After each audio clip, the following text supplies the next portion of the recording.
Right, hello, I'm Steve. I'm one of the electrical installation lecturers at Stockton Riverside. This is the electrical workshop, as you can see. Come on in. So when you first walk in, what you'll notice is we've got a cleaning station. This is where you can sterilise your hands. There'll be some masks here.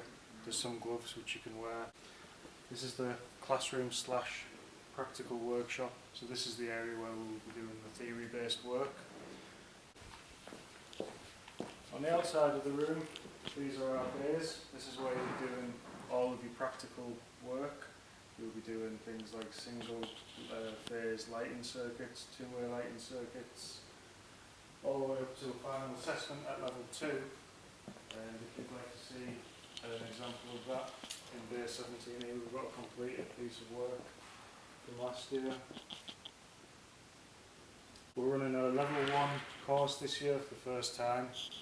There are no entry requirements required to get onto the course. We recommend level 3 in maths GCSE, but like I said, there's no entry requirements. In level 2 you can get straight onto that course with a grade 4 in maths.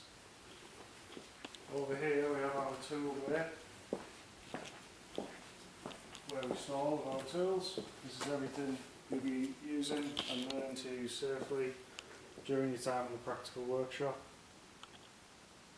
And the piece de resistance is our little museum of everything electrical. As you can see on the top left there, we've got Nikola Tesla's patent for the first AC generator, which we still use today to generate electricity. And we've just got loads of other cool things which we can teach you about throughout your stay with us. And hopefully I'll see you this year.